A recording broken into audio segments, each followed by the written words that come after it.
chers téléspectateurs de Voice of Eagle Recordings, et nous voici dans une émission spéciale où nous allons accueillir un serviteur de Dieu. Nous allons parler sur des serviteurs de Dieu qui sont en train de mourir incessamment.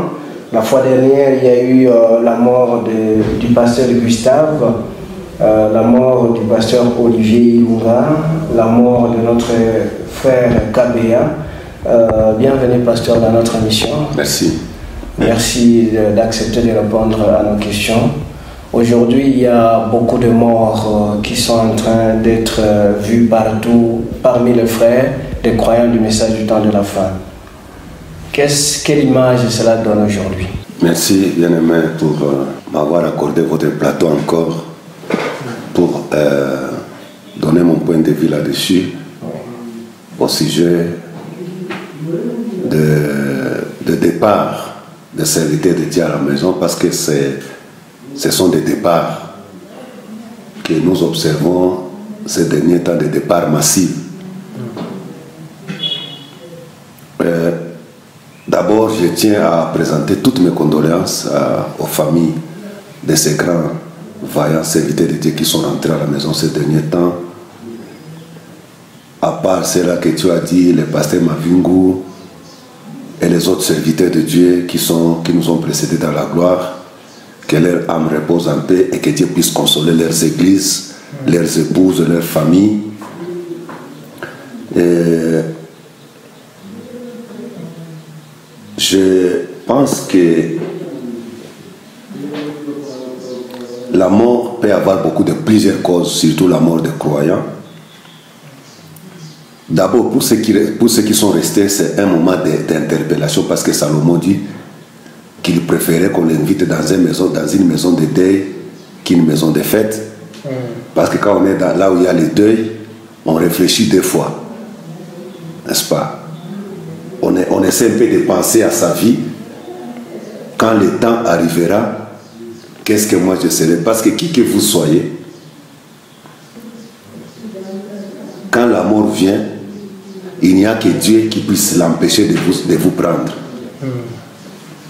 Et même si vous êtes pharmacien, même si vous avez la pharmacie, vous êtes entouré de médicaments de tout genre. Quand l'ange de la mort vient frapper à votre porte, il n'y a que Dieu qui puisse l'empêcher d'entrer, parce qu'il a promis qu'il placera son ange entre nous et la mort pour l'empêcher de nous prendre prématurément. Il peut s'agir que soit toi-même tu chasses l'ange par ta vie qui t'est gardé de la mort, tu le chasses et tu affrontes la mort prématurément toi-même. Je prendrai ici le cas des gens qui se suicident. Ils chassent l'ange pour aller se suicider. Sinon, la mort naturelle, il y a toujours un ange qui est là, parce que, comme j'ai toujours prêché, les enfants de Dieu doivent vivre longuement. La Bible dit qu'Abraham et les autres, ils sont morts rassasiés de jours. Bon, pour revenir à la question, qu'est-ce qui se passe? Pourquoi tout ce départ? C'est Dieu seul qui connaît, parce que la mort c'est un mystère. La mort c'est un mystère. Vous savez que pour moi la mort, ce sont les glandes mâles et femelles. C'est ça la mort.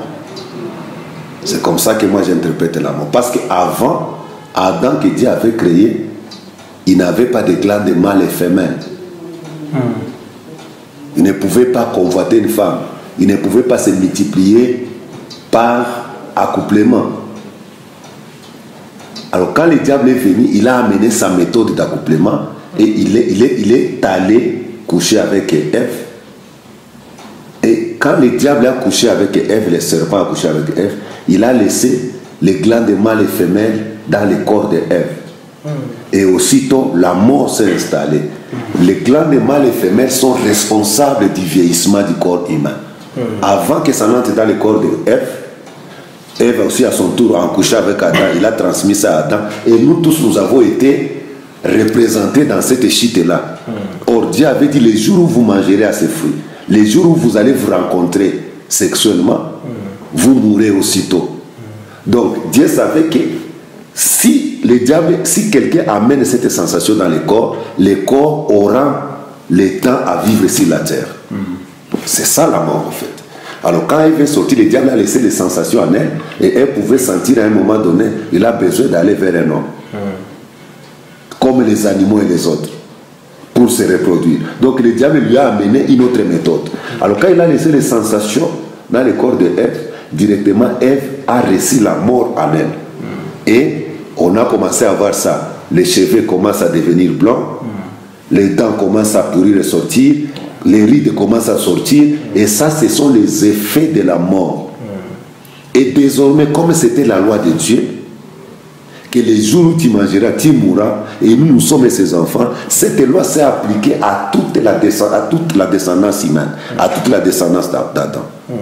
C'est-à-dire, nous avons été condamnés par procuration. Et la mort s'est désormais installée à nous. Donc les hommes marchent avec la mort. C'était la loi de Dieu. L'homme doit mourir parce qu'il a désobéi là-bas. Donc nous avons été condamnés à mort par procuration à travers d'Adam. Et cette mort nous a accompagnés. Mais pourquoi aujourd'hui? J'en arrive. Maintenant, arrivé au temps de Jésus, avec l'ouverture de la parole, le prophète vient avec une autre conception de la mort. Le faire partir, je n'ai pas d'explication à donner.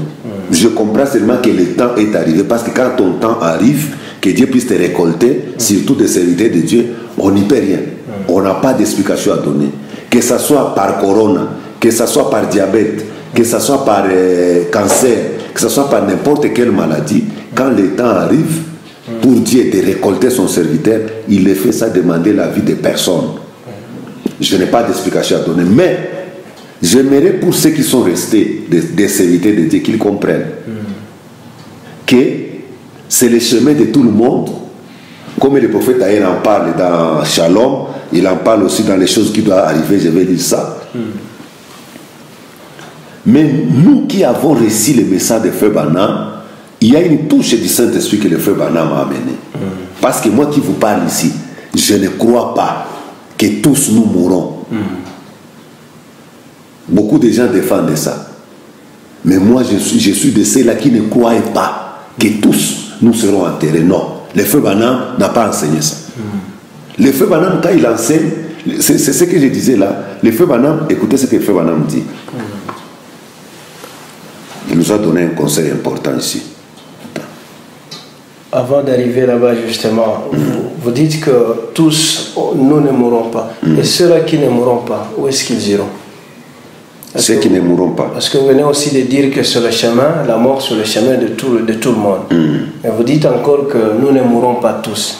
Et ceux qui ne mourront pas, quel est leur sort? Ceux qui ne mourront pas. Oui. Ceux qui ne mourront pas, il y a des catégories. Moi, je suis en train de parler des croyants. Ceux qui ne mourront pas parmi les croyants, ils doivent être transformés, translatés, changés selon la promesse. Ouais. William Branham, il dit, j'ai prêché comme Paul. Qu'est-ce que Paul a prêché? Et quand il est allé de l'autre côté, il a dit, si ces de Paul entrent, les miens entreront. Et Paul avait déjà mis les jalons et dit, si un autre ange venait, qu'il vienne du ciel ou de n'importe où, oh, Branham c'est un ange. S'il contredit ce que je vous ai dit ici, qu'il soit anathème, qu'il soit maudit, Branham n'est pas maudit. Branham ne pouvait pas contredire Paul. Il a complété Paul. Que dit Paul?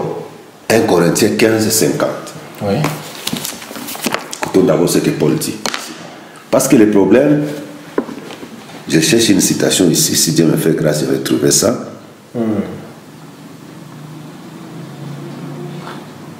Parce que j'ai perdu cette citation-là. Alors que vous êtes en train de chercher la citation, aussi une question me revient. Est-ce que vous dites que ceux qui ne mourront pas seront transformés? Est-ce que ce n'est pas la parole qui est en train de transformer ceux qui ne mourront pas? Oui. Et quand il meurt, est-ce qu'un chrétien peut mourir? Un croyant? Un croyant ne meurt pas, il se repose. La transformation, c'est un autre débat, un grand débat, mais d'entrée de jeu, selon la compréhension que j'ai de la parole, même la mort fait partie de la translation. Un homme, qu'est-ce que la translation? Qu'est-ce qu'un changement? C'est le changement de corps. Alors quand quelqu'un meurt, si un frère meurt, il change de corps. Il y aura d'autres personnes qui changeront de corps sans mourir. Ceux qui meurent, ils changent directement de corps, ils entrent dans un autre corps. Mais il y aura aussi des gens qui changeront de corps sans la mort. Sans passer par la mort. Sans passer par la mort. Nous avons beaucoup de types. Mais, comme on n'a pas beaucoup de temps, je prends d'abord l'écriture. Parce que le prophète, j'ai cherché l'écriture, le prophète dit, un prédicateur, c'est quelqu'un qui est capable de prendre une écriture, de voyager avec cette écriture dans le reste des écritures dans la Bible, sans piétiner le plan de Dieu. Oui. Vous comprenez? Avec le message de l'air, on peut tout faire. C'est un couteau à double tranchant. C'est une lumière pour les uns et un ténèbre pour les autres. Alors ça dépend de l'angle dans lequel on se tient pour regarder les promesses de Dieu. Si nous devons tous mourir, qui mourra le dernier? Qui enterrera l'autre? Donc il y a toutes les grandes questions. Mais je vais vous lire. Je sais que Abraham dit que tous nous mourrons dans Shalom. Il dit nous enterrerons les uns à côté des autres. Une tombe à côté de l'autre. Tout ça, c'est le chemin. Tout le monde, c'est la grande avenue dans laquelle nous allons tous passer. C'est vrai. Mais ça, c'est la loi de Dieu. Donc c'est la loi. C'était la loi de Dieu. Tout ce qui est né d'une femme mourra. Mais quand la révélation de toute la parole vient, les prophètes te montrent que même s'il y a toujours une exception quelque part. Et nous allons, c'est pas mon idée, c'est les prophètes que nous allons lire ça. Oui. Ok. Alors moi je ne crois pas que tous nous allons mourir. Écoutez, 1 Corinthiens 15, 50. Ce que j'ai dit, frère, c'est que la chair et le sang ne peuvent hériter le royaume de Dieu et que la corruption n'hérite pas l'incorruptibilité. C'est cette écriture que beaucoup de gens interprètent mal. La chair et le sang n'hériteront pas. Il s'agit de quel est le sang? Et puis Paul met la virgule. Il dit la corruption. Qu'est-ce que la corruption? C'est les glandes mâles et femelles. C'est ce qui amène les rites. C'est ce qui amène. C'est ça la corruption en fait. La corruption ne peut pas hériter l'incorruptibilité. C'est pourquoi la corruption doit sortir. Doit être ôtée. Doit être ôtée. N'est-ce pas? Parce que quand Branham est allé de l'autre côté, il dit qu'il y avait absence de glandes mâles et femelles. Les gens, les sœurs venaient l'embrasser. Donc, de l'autre côté, l'autre côté dont Branham parle, ce n'est pas que c'est la théophanie. Quand il est entré dans la théophanie, quand il a vécu dans la théophanie, il y avait absence de glandes mâles et femelles. C'est ça la corruption. Paul dit, la chair et le sang n'hériteront pas. Pourquoi? Parce qu'il y a la corruption dedans. Il dit, la corruption ne peut pas hériter avec l'incorruptibilité. Il faut que la corruption soit ôtée. Retenez ça. Paul continue, il n'a pas arrêté là-bas. Verset 51. Voici, je vous dis un mystère. Paul appelle ça un mystère. Nous ne mourrons pas tous. C'est Paul. Branham n'a pas contredit Paul. Branham n'a pas contredit la Bible. C'est que la mort aussi, c'est un mystère. C'est un mystère. Et un mystère, parce que l'homme dit avant j'avais peur de la mort, papa. Dieu lui a révélé le mystère de la mort. Et il nous montre comment un chrétien rentre à la maison. Tu traverses d'abord un ruisseau, et puis c'est une rivière, et puis il y a un filet qui vient, et puis la présence des bien-aimés, ainsi de suite. Donc Dieu lui a donné la révélation là-dessus. Vous comprenez? Alors, il dit, je vous dis un mystère. Nous, le mystère c'est quoi? Nous ne mourrons pas tous. C'est Paul qui parle. Et Paul parlait de son temps, il pensait que tous ils ne vont pas mourir, mais il est mort. Nous ne mourrons pas tous. Mais tous, nous serons changés. En un instant, en un clin d'œil, à la dernière trompette, on en parlera à la dernière trompette. À la dernière trompette, la trompette sonnera et les morts en Christ ressusciteront incorruptibles. Et nous serons changés. Cette trompette qui sonnera, la dernière trompette, la grande trompette, c'est l'épouse. Parce que la trompette, c'est un message. Car il faut que ces corps corruptibles revêtent l'incorruptibilité et que ces corps mortels revêtent l'immortalité. Lorsque ces corps corruptibles aura revêtu l'incorruptibilité et que ces corps mortels aura revêtu l'immortalité, alors s'accomplira la parole qui est écrite: la mort a été engloutie dans la victoire. Oh mort, où est ta victoire? Oh mort, où est ton aiguillon? L'aiguillon de la mort, c'est le péché. Et la puissance du péché, c'est la loi. Mais grâce soit rendue à Dieu qui nous a donné la victoire par notre Seigneur Jésus-Christ. Amen. C'était l'évangile de Paul. Et Branham a dit Amen à cela. Parce que si Branham ne disait pas Amen, il allait être maudit. Il a dit Amen. Mais Branham recevra maintenant la révélation de ce que Paul disait là-bas. Même jusqu'à la dernière minute, Branham attendait toujours ce moment. Il attendait l'enlèvement. Il ne disait pas qu'il va mourir avant que l'enlèvement se fasse. Pasteur, est-ce que quand Paul parlait de cela, il n'avait pas cette révélation? Parce que lui parlait à son époque que tous nous ne mourrons pas, mais tous sont partis. Paul n'avait pas toute la révélation. Paul, c'était le premier messager. C'est Branham qui a reçu toute la révélation. Paul avait, parce que Paul dit, nous connaissons en partie. Mais quand le parfait viendra, vous comprenez? Or, le parfait est venu au temps de Frère Branham. C'est l'ouverture de toute la parole. C'est le parfait, c'est la plénitude de la parole. Vous comprenez? Mais Paul disait, nous connaissons en partie, mais quand le parfait viendra, n'est-ce pas? Le parfait, c'est l'ouverture de la parole, c'est l'ouverture de cette chose, c'est ainsi de suite. Alors, il n'avait pas... Écoutez ce que maintenant Branham dit. Branham dit, à partir de 15 ans,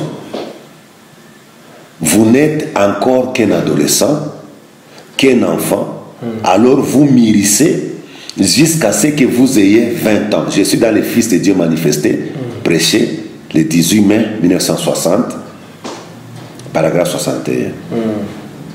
Et passé 20 ans, n'est-ce pas? Et passé 20 ans, oh, vous dites, je suis encore un homme aussi robuste. Il dit, vous dites ça, oui, mais vous ne l'êtes pas. Vous ne l'êtes pas, vous n'êtes plus cet homme robuste. Il dit, vous êtes en train de mourir. Là, c'est encore entre 15 et 20 ans. Entre 15 et 20 ans. Le prophète dit que là, on commence à mourir. Et quand vous faites l'analyse de la sexualité, c'est là où vraiment, c'est vrai que le libido, l'enfant naît avec les jeunes. Mais ça se développe, ça commence à se manifester à cet âge-là. Un petit sent qu'il veut chercher le sexe négatif. S'il est mâle, il veut la femelle, ainsi de suite. Et il dit, à cet âge-là, vous commencez à mourir. Vous dépérissez. Peu importe ce que vous faites. Dieu vous a fait grandir jusqu'à cet âge-là, mais après, vous allez mourir. Donc, qu'est-ce qui arrive? Alors vous commencez à mourir, mais il y a quelque chose à l'intérieur de vous qui dit, je vais retrouver mes 18 ans. Donc ça, c'est la loi de la nature. Vous mourrez à cet âge-là. Il continue dans les choses qui doivent arriver. Paragraphe 24, je ne lis pas tout en bas. Au fil et à mesure qu'on avance en âge, cela devient de plus en plus une réalité pour nous. Si l'enlèvement tarde et que nous sommes encore sur la terre, nous allons mourir. Il y a la mort qui devient une réalité. La mort devient une réalité parce qu'il n'y a pas une autre voie pour sortir de la terre ici. Si ce n'est l'enlèvement, c'est la mort pour quitter la terre. On ne peut pas vivre plus de 300 ans sur la terre, 200 ans, non. Quelque part, ta vie s'arrête. Oui. Ce qui peut arrêter cette mort, c'est le changement et le départ. C'est ce que j'aimerais que les croyants qui prêchent que nous tous nous allons mourir doivent comprendre. S'ils me suivent et qu'ils sont honnêtes avec eux, ils doivent comprendre ça. Oui. Je suis en train de dire les prophètes. Je suis d'accord que tout le monde doit mourir. C'est le chemin de tout le monde, tout ça, tout ça. Au fur et à mesure qu'on voit arriver à leur terme les jours de notre vie, on commence à s'apprêter davantage, à se préparer pour cet événement grandiose, la mort. C'est une même vie qui se poursuit dans un autre monde, à un autre endroit. La mort est toujours là. Oui. Parce que depuis que le péché est entré, la mort est entrée. Et c'est une réalité. Vous comprenez? Ça peut être par corona, ça peut être par n'importe, mais il y a toute une voie. Dieu a pourvu beaucoup de moyens pour quitter ici. Ça peut être par un accident, ça peut être par un incendie, ça peut être par la maladie, ça peut être par le coronavirus. Et quand ça vient, ça prend les humains. Que tu sois prophète, notre prophète est rentré par l'accident, que tu sois un prédicateur, que tu sois une brebis, quand la mort arrive, ça arrive. Ces serviteurs de Dieu là sont partis parce que leur temps pour rentrer à la maison était arrivé.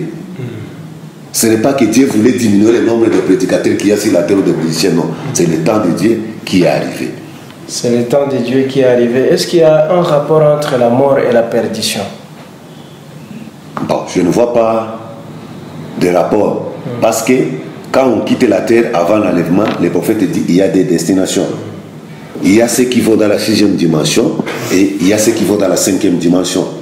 La 5e dimension, c'est la dimension des gens qui n'ont pas reçu Dieu quand ils étaient sur la terre. Les gens qui n'ont pas reçu leur message. C'est ceux qui sont là. Quand Jésus parle du pauvre Lazare et les autres, et les riches qui étaient là, il a dit à Abraham que je suis en train de souffrir ici. Est-ce que tu peux envoyer quelqu'un sur la terre pour dire à mes frères comment nous souffrons ici? Et ceux qui étaient dans l'essai d'Abraham, ils ont dit, Abraham dit, ils ont Moïse et les prophètes là-bas. Ils n'ont qu'à les écouter. Alors quand un homme n'a pas écouté le prophète de son temps, il se retrouve dans la 5e dimension. Abraham est allé là-bas, il a vu que c'est une souffrance atroce en attendant la fin des temps, en attendant la fin des jours.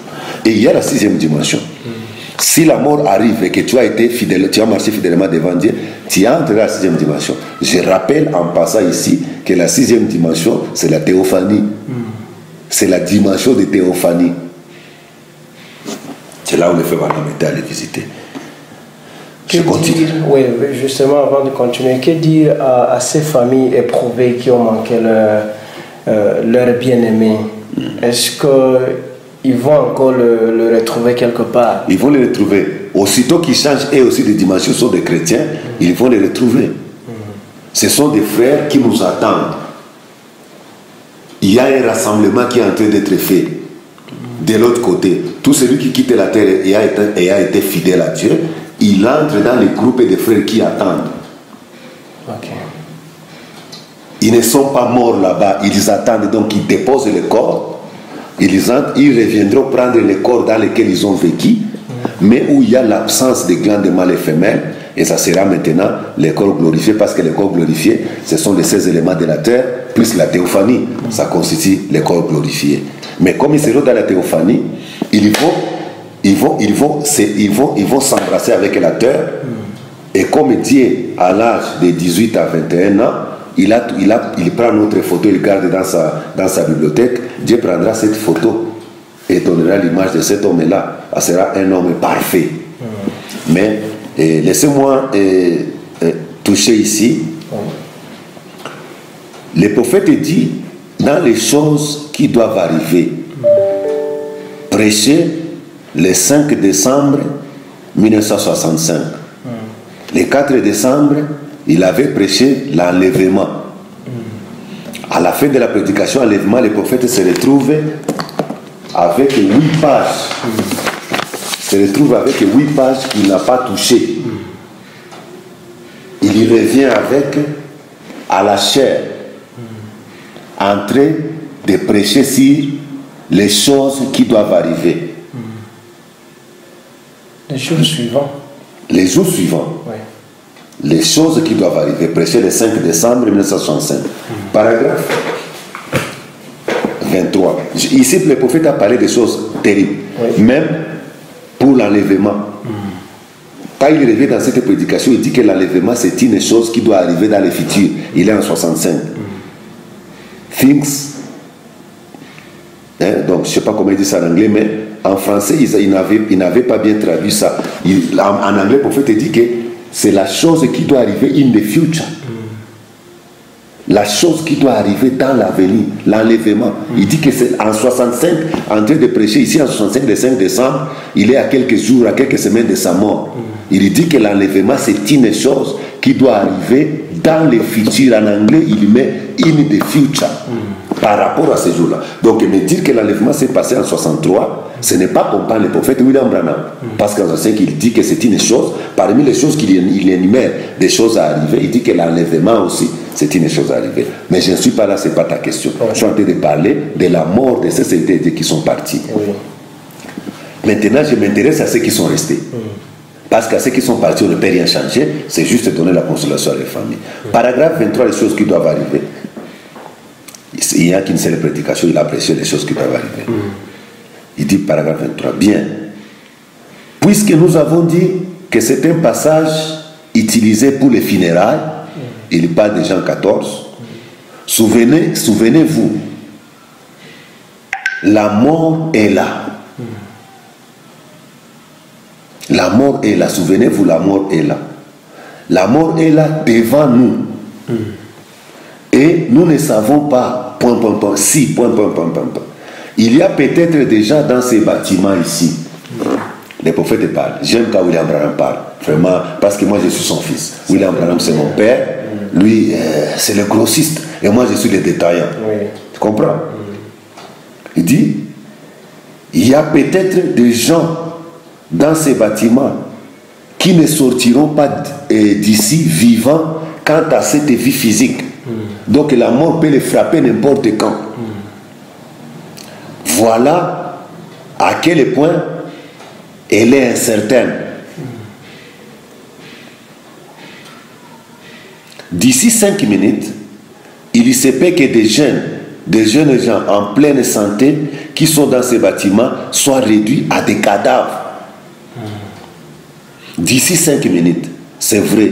Mais il se peut aussi que d'ici 5 minutes, nous soyons tous dans la gloire. Dans l'enlèvement. Dans l'enlèvement. Oui. Sans la mort. Il dit que la mort peut arriver tout de suite. Tout comme l'enlèvement aussi peut intervenir tout de suite. Comme ils sont dans l'église là. Une bombe pouvait tomber là-bas et des gens meurent. La mort, il voulait montrer la certitude. Il dit voilà à quel point elle est incertaine. Est-ce que c'est la mort? Est-ce que c'est la vie? Il continue, il dit, c'est peut aussi que d'ici 5 minutes, nous soyons tous dans la gloire. Nous ne savons pas vraiment. Oui. C'est entre les mains de Dieu. Jésus a dit qu'il ne savait pas lui-même quand viendrait ce moment, mais que c'était entre les mains du Père et de lui seul. Je termine. Dans cette prédication de Frère Branham prêchée en 1960, les sons incertains, paragraphe 229-230, écoutez-moi attentivement. Et les gens qui prêchent que tous nous mourrons, ils doivent croire cette citation de Frère Branham. Branham dit, ils ont dit, la mort est certaine. Qui ont dit? Les gens ils ont dit que la mort est certaine, frère. Vous pensez que vous allez mourir, frère. La mort est certaine, frère. Branham dit, ils ont dit. Ah, ça peut être un grand sujet. Ils ont dit. C'est eux qui ont dit. Ils ont dit que la mort est certaine. Ouais. Branham dit, non, messieurs. La mort n'est pas certaine. Qu'est-ce que cela veut dire? C'est pas moi, c'est le messager qui le dit. Ce n'est pas moi, c'est le messager. Frère, tu peux voir ici. C'est le messager qui le dit. La mort n'est pas certaine. La mort n'est pas certaine. Et moi, j'ai dit Amen. C'est le prophète qui le dit. Si la mort me trouve avant l'enlèvement, ça peut me trouver avant l'enlèvement, je vais partir. Mais ils ont dit que non, frère, la mort est certaine. Branham dit, non, messieurs, la mort n'est pas certaine. De fait, elle ne l'est pas. Il pourrait y avoir un enlèvement. Est-ce que Branham n'est pas clair ici? Il pourrait y avoir un enlèvement et là, il n'y aurait pas de mort. Amen. Donc il y a quelque chose qui peut bloquer la mort, l'enlèvement. Si l'enlèvement intervient, au fait ma doctrine se fonde ici. Si l'enlèvement intervient avant là, c'est cette citation complète et l'autre de 65. Parce que Branham dit, nous sommes ici, des jeunes déjà peuvent sortir ici déjà morts. Il se peut aussi que nous, dans 5 minutes, nous nous retrouvions dans la gloire. C'est quoi ça? C'est l'enlèvement qui bloque la mort. Abraham continue. Il dit, Abraham dit non, il dit, il n'y aurait pas de mort si l'enlèvement intervient. La mort n'est pas si certaine. Abraham dit, non, pas en ces jours. Pas en ces jours. Elle l'était il y a des années. Au temps d'Abraham, au temps de Paul, au temps de Luther, au temps de Wesley, la mort était certaine. Parce qu'il y avait cet âge de l'église. Oui. Mais pas au temps de la fin. Non, pas en ces jours. Elle l'était il y a des années. Mais elle ne l'est plus maintenant. La mort n'est pas si certaine que ça. Oui. Oh, alléluia. Pues, ça j'aime Branham. Il continue, 230. Et de plus, je connais un homme, Branham martèle encore, je connais un homme qui a marché avec Dieu et je vous montrerai comme exemple. Point.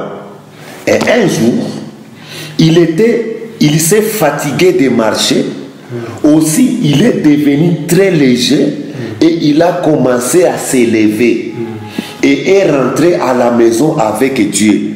Voyez? Vivant. Voyez? Branham continue. Vous savez tous de qui je parle. Entre parenthèses, note de l'éditeur, Enoch. Oui, Enoch. Donc c'est l'assemblée qui a crié là-bas, Enoch. Branham dit, Enoch, oui, Enoch. Et qui représente-t-il? Branham dit, il était un type de l'église de ce jour. Amen. Que Dieu te bénisse. Amen. Merci beaucoup, pasteur. Enoch, il était le type de l'église de ce jour. Donc, avec le pasteur, nous ne mourrons pas tous, mais tous seront transformés. Merci beaucoup, pasteur, d'avoir répondu à nos questions. Mais avant de clore notre émission, quel est votre mot de la fin et surtout aux familles éprouvées et à ceux qui ont peur de la mort? Ouais. Vous savez, avant de donner le mot de la fin, il y a une citation où Frère Branham dit que Enoch était avec les autres, les Abraham et les autres. Et beaucoup de gens utilisent ça pour dire, voyez, même Enoch était mort, Enoch n'était pas mort. Mais tout celui qui quittait la terre, qu'il aille dans l'enlèvement ou quelque part, il était dans une réserve quelque part. Mais la manière de quitter la terre, c'est ça le type que Dieu voulait nous montrer. Qu'il y aura des gens qui seront enterrés, il y aura d'autres qui ne seront pas enterrés pour entrer à la maison, quel que soit l'endroit où ils seront. Oui, Enoch était dans le paradis comme les Abraham et les autres. Mais lui, en entrant dans le paradis, il n'est pas entré par la porte de la mort. C'est ce que les frères doivent retenir. Oui, Enoch était avec les Abraham, mais les Enoch n'était pas mort. Les mots de la fin que je dois dire à ces frères et ceux qui ont perdu le leur pendant ces moments difficiles, et qui ne perdent pas de foi, qu'ils se consolent par Jean 14, 1. Que vos cœurs ne se troublent point. Croyez en Dieu, croyez aussi en moi. Dans la maison de mon Père, il y a plusieurs demeures. Qu'ils se consolent avec Job 14. L'homme est né de la femme. Il est comme une fleur. Et sa vie est sans cesse agitée par les circonstances de la temps. Sa vie est sans cesse agitée. Mais nous avons la promesse. Si moi je tombe, aujourd'hui je meurs, je sais que le bien-aimé qui est en train de m'interviewer ne mourra pas. S'il meurt, il y a toujours la promesse qui continue. Son fils ne mourra pas. Si son fils meurt, il y a encore quelqu'un d'autre qui ne mourra pas. Alléluia. Que ces gens, que ces familles trouvent ici leur consolation. Je sais que bientôt, très bientôt, nous allons nous retrouver de l'autre côté, soit par l'enlèvement, soit aussi par la mort. Avec l'ouverture de la parole, nous ne devons plus craindre la mort. Oh, vous dites que vous ne mourrez pas parce que vous craignez la mort. Je n'ai pas peur de la mort. La mort a été démystifiée. L'ouverture de la parole, l'ouverture des sceaux. Un chrétien, quand il rentre à la maison, je ne rentrerai pas comme un poltron en train de crier, non. J'ai reçu le témoignage de mon ami, le frère Janon Angongolo. Comment ces derniers moments, s'il a été, c'est un frère que je porte beaucoup dans mon cœur. avant de partir, comment il pouvait faire des songes. Il rêvait, il voit la prairie, il voit qu'il est en train de voyager. Ah, j'ai dit, oh, le frère Branham, il nous dit comment il a traversé, ce qu'il a trouvé là-bas. Les frères Bossoff sont en train de partir. Frère, ça ne fait pas peur de partir. Quand le temps arrive, je pars. Parce que je sais qui j'ai rencontré. J'ai rencontré Dieu. J'ai rencontré la vie éternelle. Je n'ai pas peur. Mais je dois répéter fidèlement ce que Branham a prêché. Que le Seigneur vous bénisse et qu'il bénisse Vert pour ces plateaux qui m'accordent pour partager cette portion de l'écriture avec les enfants de Dieu. Shalom, que Dieu vous bénisse. Merci beaucoup, pasteur, pour votre temps que vous avez sacrifié avec Vert. Merci à nos chers téléspectateurs pour cette émission. Et aux familles éprouvées, nous disons toutes nos condoléances, mais la mort n'a plus d'aiguillon. Shalom et à bientôt. Que Dieu vous bénisse.